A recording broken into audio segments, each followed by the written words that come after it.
Well, good afternoon, my wonderful She Leads family. I am so excited to be here for week 2 of our awesome journey together. And I just got to tell you, before I introduce this guest speaker we have today, you better put your seatbelt on for this one because she is truly just an amazing powerhouse, and I'm really excited. I have watched Tammy Saul build herself an empire in the mortgage industry. She is absolutely beyond documented. Just to tell you a little bit about her, Tammy is an attorney. She has a phenomenal mortgage business, and I watched her grow it and grow it. Not only is she the #1 woman in the state of Maryland in her industry, she's also ranked nationally, and CNBC just picked her up. We have a big congratulations for her, and she will be featured for the next year on a phenomenal television show. We're going to get to talk about that a little bit better. She'll be representing the DC and the Maryland marketplace. Just in the month of November, she closed at 87 closings just for that 1 month alone. And if that's not all fun enough, for the year of 2020, she will be closing out at over 200 million in personal production. And besides that, she's a mom too. What a dynamo. So first and foremost, I'm going to introduce you to the phenomenal Tammy Saul. And Tammy, before we talk about career and all the different things that you've done, maybe you want to just take a second and let them know a little bit something fun and personal about you. Sure. Well, what an introduction. I hope I can live up to it. So, hi, everyone. I really appreciate, Leanne, you having me on this. It's really an honor. You know, Leanne talks about me, but one thing that, Leanne, I don't think you know is that you're the reason, you're a lot of the reason I've gotten to where I've gotten to. There are conversations that we had over the years that you probably don't remember because you have conversations with so many people where you filled me with your wisdom, where you filled me with your inspiration. There was one conversation in particular where we had, it was in a coffee shop somewhere in Towson in the back. You met me. I was talking to you about a business, and you just said to me that, you know, whatever it is you want to do, you have to figure out what you want to do, what you want to be great at. And I remember sitting and thinking to myself, what is it that I want to do? What is it that I want to be great at? And I realized that what I really wanted was to build a phenomenal mortgage company. I had my mortgage company at the time, but I wanted to build it on a massive scale and really be #1 in my region. And that was the moment that it really clicked for me, was that little conversation that we had that you probably don't even remember.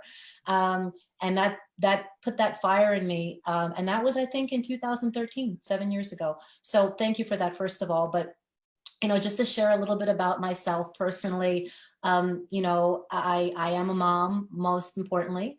I had 2 children over the age of 40. So almost over the age of 40. My son was born the day before I turned 40, and my daughter was born last year at the age of 43. So I ran my business and I built my business through 2 very high-risk pregnancies that took years to even get to that point. They were very difficult. Leanne remembers all of my years of struggle prior to that. You know, as we all, any ladies on this who have had kids, you know, the experience of being pregnant, the miserable emotional roller coaster ride. So I went through that without taking any time off work and building my business. And it all came from a place of just not making excuses. I just don't speak the language of excuses. So that's a little bit about me. My kids are my world. You know, my production and my business increased actually after I had kids. Everybody thought, oh, you're pregnant. Are you going to slow down now? You're pregnant. I said, no, I have a bigger reason to want to make this huge. And, you know, for those of you who know me, some of you know me, and know I posted on Facebook as my business grew and as my production grew. I had my children, you know, announce it on Facebook.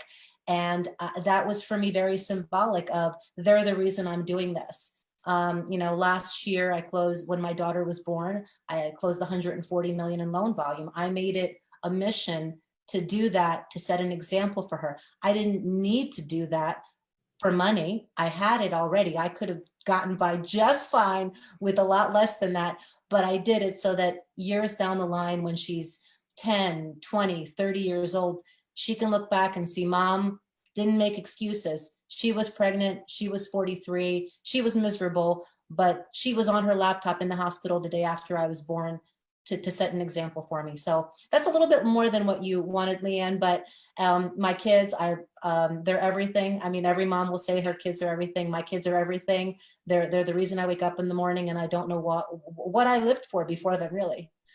Oh, it's incredible, Tammy. And thank you for sharing all of that. And I know how much your kids mean to you. And I know that, not to go too deep into your personal life, but you had a lot of challenges, and having those Yes. two healthy kids, Yes. look, it all means something to us, but you went through it, honey. So I am really in awe. People who don't know you well may never know what it is that you have been through, and to see you go even higher as you're going through all that, you're just remarkable. So, you are a lawyer, you are a mom, but I know that since I've known you for the many years that we met a long time ago, you went really into the mortgage industry, charging full on. And if you wouldn't mind, share what it is about that industry. I mean, there's a million things you can do with a law degree. Why was the mortgage industry the right place for you? That is a story that's almost unbelievable, but I'll share it with everyone. So I actually went to business school and got my master's in business before I went to law school. Then when I finished business school, I thought, well, this isn't the top. I need to do more. I need to go further. What's the next thing? Oh, law school. Let me go to law school. So I went to law school, graduated a semester early, not because I'm smart, but because I just wanted to get the heck out. So I took, I took summer courses. And once I took my first summer course and my winter course, I thought, I could just double up in the last semester and close out. And, it's all expensive, so you want to get out early. So I ended up graduating early. And by doing that, I got a leg up on the job market, which was a very tough job market at the time, because I graduated in December of 2001. And we knew what happened just 2 months prior to that. So I graduated, I got a job at a big law firm right away. And after a couple of years of working there, was actually fired. And I was fired for not meeting my billable hours. And I didn't tell anybody at the time. I just told people I was moving on. Now I can look back, as it was almost 20 years ago, and say to you that I was fired, and I was devastated. I was emotionally at the bottom of the barrel. I thought, what am I going to do now? I didn't have the best grades in law school. I actually got the job at the law firm because I was crafty.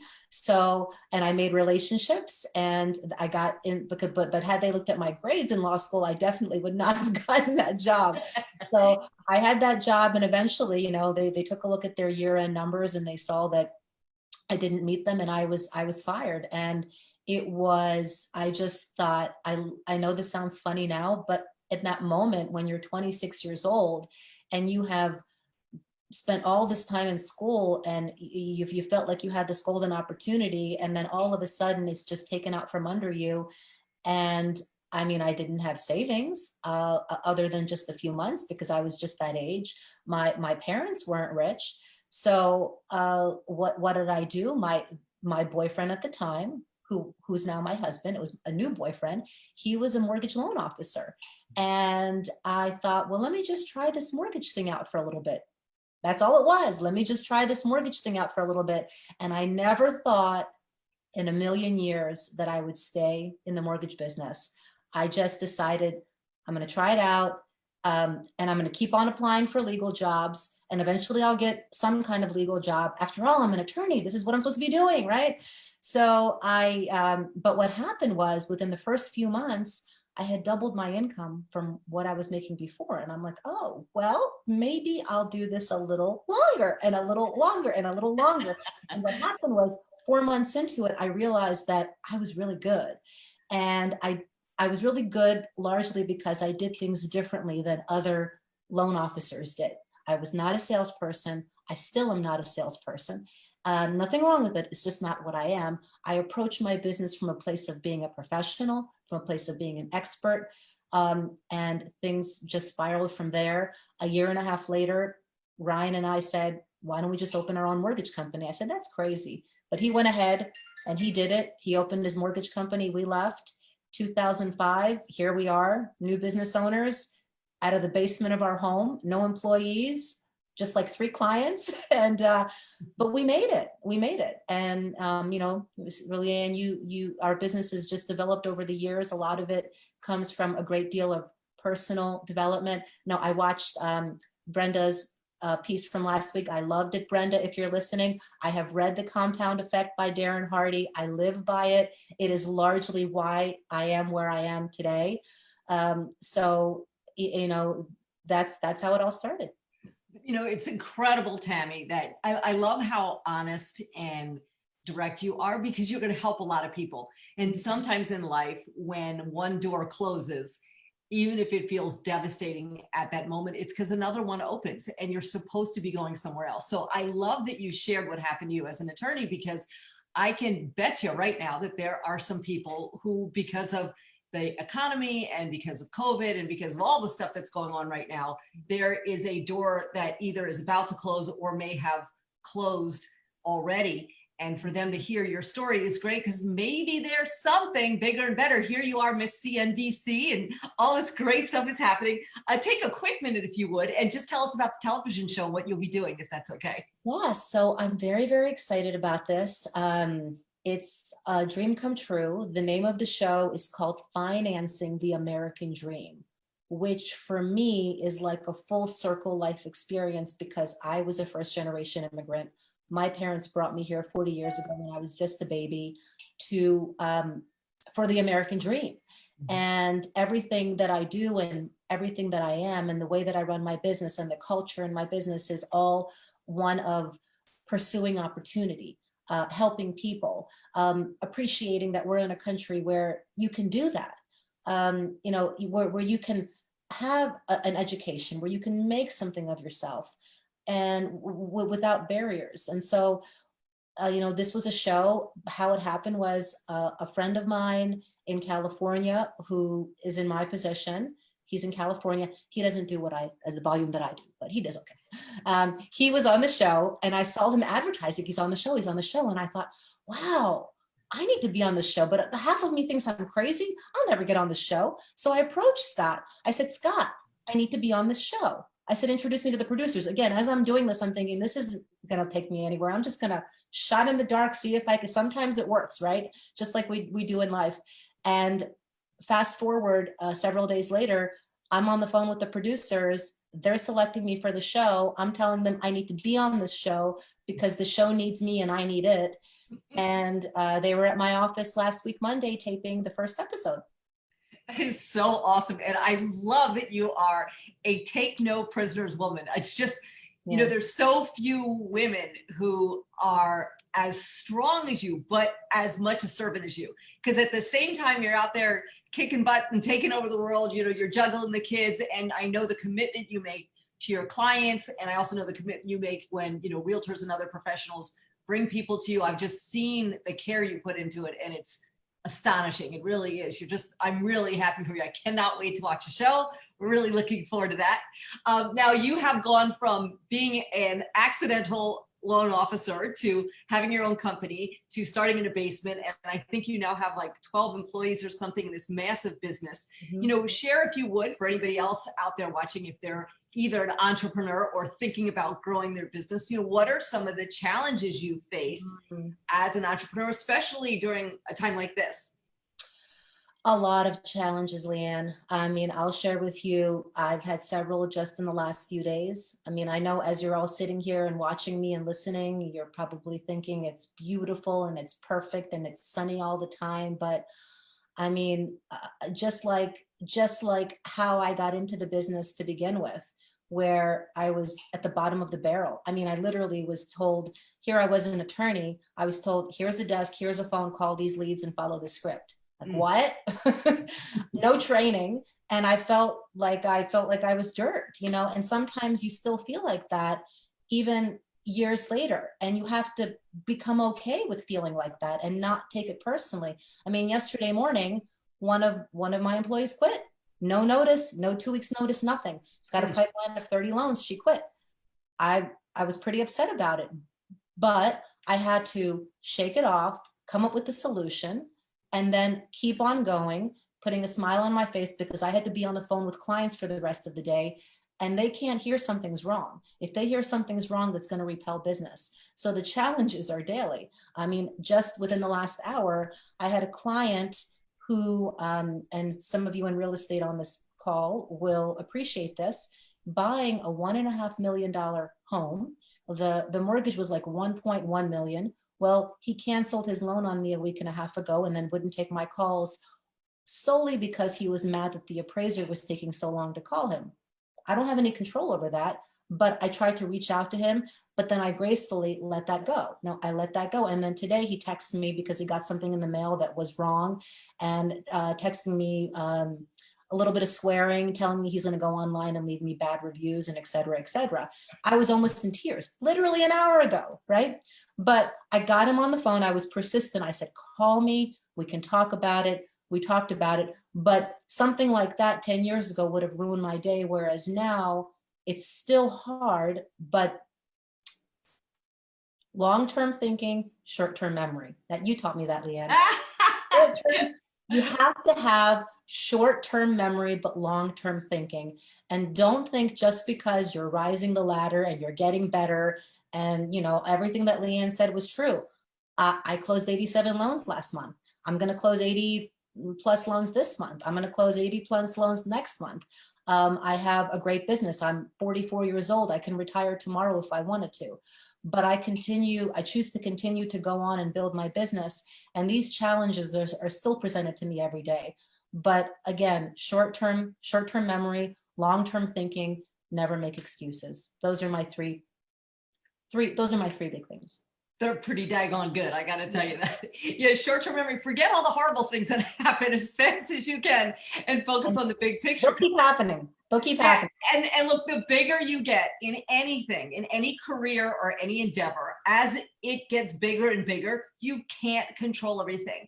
And there will also expose you to more people, some who are, kind and patient and reasonable, and some who are not. And the bigger you get, the more crazy stuff goes on. It's just part of the game, That's really what it is. And if I can, not to interrupt your please. questioning, but one thing that you just brought to mind, a lesson that I've recently learned that's really helpful, because it's true, the more you do, I was upset the other day. I have a personal coach. I was talking to her and I said, her name is also Tammy. I said, Tammy, I feel like everybody hates me. She goes, what do you mean everybody hates you? I said, well, this client was mad at me this morning and this agent was mad at me and it wasn't anything that I did and I worked really hard. Things just didn't work out. And she said, how many people was that? I said, 2. She said, how many clients do you have right now? I said, about 100. And she said, it's 2%. She said, the more you do and the more you become, she said, you can walk into a room and everybody's cheering and giving you high fives, a room full of people, but there's one person there in the left-hand corner saying, boo, boo. And you're just focused on that one person. And the bigger the room, the more boos there are going to be. So that one of the things that I started doing, and this may sound corny or silly, but it really helped me, is we get so wrapped up into the people who may be unhappy, the little person here, the little person there. We forget about the 100 other people who sang our praises, who loved us. I start writing them down, put little Post-it notes, like keep some sort of something on your wall where every time somebody says something to you, you write it down. And you'll notice that the Post-it notes with the accolades are 50 times more with the Post-it notes with the people who put you down, because they typically have something going wrong in their lives that they're doing that to you to begin with. Oh my God, I love the Post-it note thing. That's fabulous. And since we're doing the good, the bad, the ugly, all that stuff, how about tell us a cool story, like somebody that you're able to help or something, because you've done very well and you don't have to work at this pace. I know you're so passionate, but tell me something that inspires you or makes you love doing what you do. Gosh, there's so much. I wish there was just one thing that I could tell you. If I have to point out something that stood out, there was more than one client. Actually, I can think of one from last year where she was buying a home.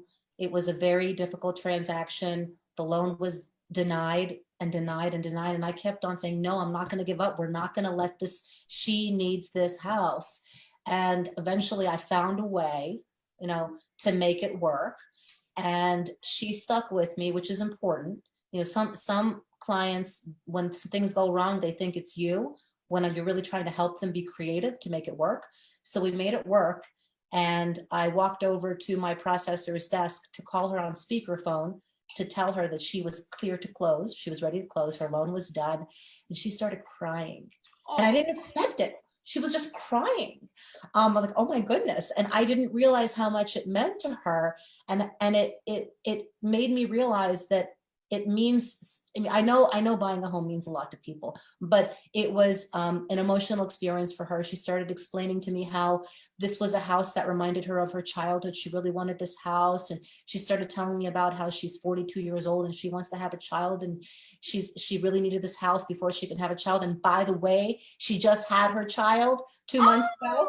So now she has a baby, and I see on Facebook. So you know, I've had several situations like that. And when then you hear one person crying because you did something for them amazing, you realize that many people are feeling this way. They just may not express it to you, that they're emotional about the process and how much they appreciate it. That is awesome.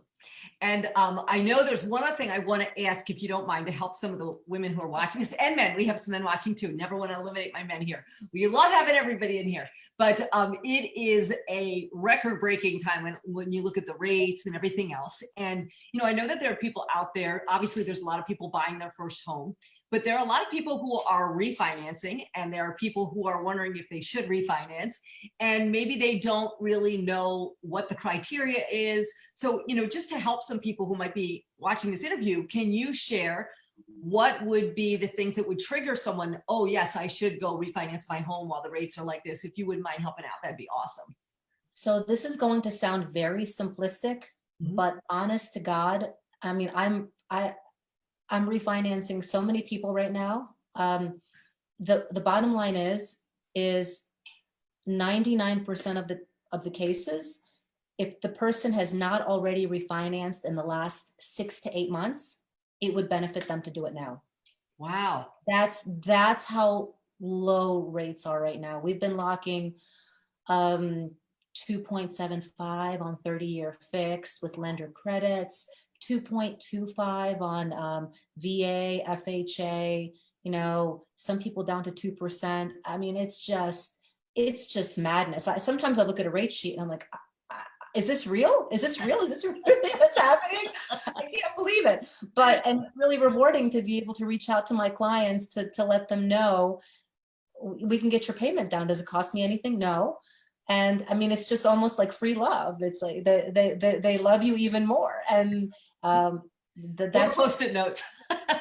It's just so easy. It's just so easy right now. So Tammy, that's an important thing that you just said. So I know some people don't take the move to refinance because they think that they have to have a certain amount of money out of pocket, or you know, maybe you want to just take a second and clear that up for them. Right. Thank you for bringing that up, because I forget, because it's so common to me.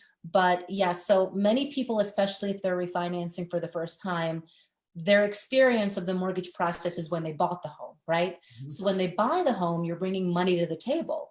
So they quickly associate refinancing with, oh, I got to pay all these closing costs. I've got to bring this money to the table.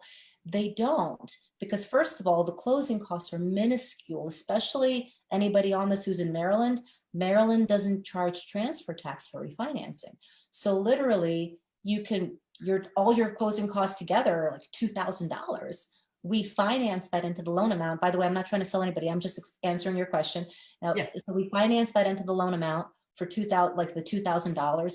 And in the case of one gentleman whose name I can't mention 2 days ago, he bought his home with me in June of this year, 3.75. We're refinancing him now 2.75. Because I locked it on a day when the market was very good, I had a $1,500 lender credit on that rate. So he's literally only increasing his balance by $500, right? Instead of 2,000, it's 500, going from 3.3 to 2.75 and saving $100,000 in interest. I mean, it's some people, they come to me and they say, is there a catch? Is it too good to be true? I said, no, there's no catch. The catch is you have to lock before the rates go back up. It's just like the stock market. But it's also very volatile. It can be very low one day and very high the next. It is. It's kind of like I was joking around. It's like Disney right now, Disneyland. I mean, it's just so amazing. Like to me, if somebody was going to talk to you, I'd be like, just hurry up if you're going to do it. I'm not in your world, but speed has got to be a lot of it. Yeah. If you don't want to do it, don't do it. But if you're going to do it now. Yeah. Do it now. It's very easy. It's very easy. And then before we wrap up, there's just two more things I want to ask you. Number one is you are a true dynamo of a woman here.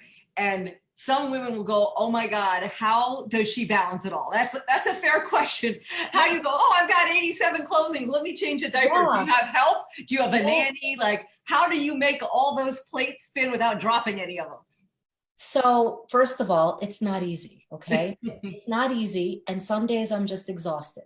But if I were to say, like, what are the top 5 takeaways here? Number one, my husband does not have to go into an office, so he is the stay-at-home dad. Don't tell him I said that. So he's the stay-at-home dad, and he supports me. I come home, dinner's made. That's helpful. The other piece of it is that for any of you Tony Robbins fans, if you're familiar with the DISC profile, I am a 99D, an 80C. So I am very task oriented. I work very quickly and I work with accuracy. So I'm able to accomplish more in a small amount of time just because that's naturally my personality. I'm not sure how much that helps everybody, but I'm just sharing.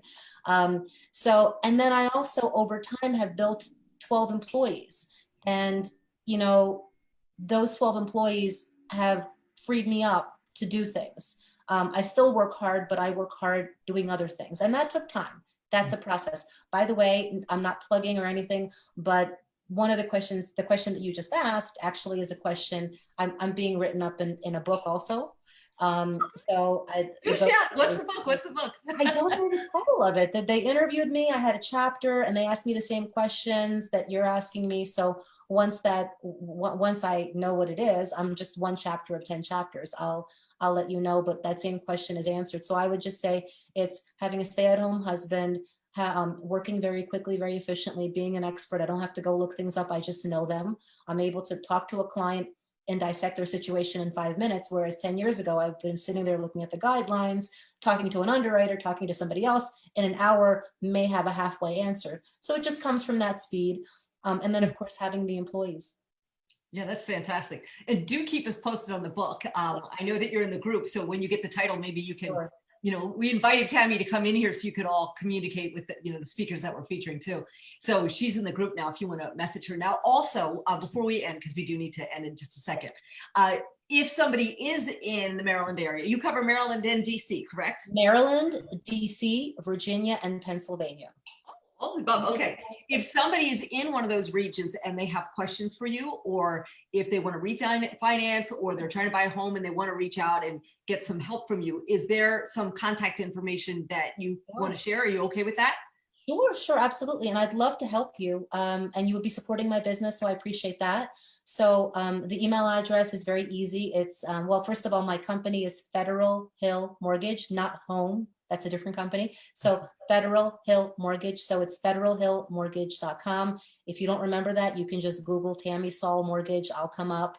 And my email is Tammy with a Y, Tammy at federalhillmortgage.com. Should I provide a phone number too? Actually, they can reach you through the group too. That'd be okay. Yes, since you're in the group, just look up Tammy Saul. You'll see her fabulous profile in there. And Tammy, I know you've got about 1 billion other things to do. So taking a half an hour to be here really is incredible. And one of the things I want to do is not only congratulate you on your wild success, but what really was exciting for me was hearing you talk about when your daughter was being born, you're already trying to set an example for her. And that is what this whole group is about. And I just commend you for being such a phenomenal woman, a phenomenal mom, not to leave out Paxton, your son's awesome too. But you know, the example you're setting and doing all of this through the craziness of COVID and taking your business to an even higher level. So thank you for being here. Thank you for sharing your story. And I know it'll empower and help a lot of people. And we really appreciate you, Tammy. So thank you and congratulations on everything. Thank you so much. See you soon. Bye. Bye.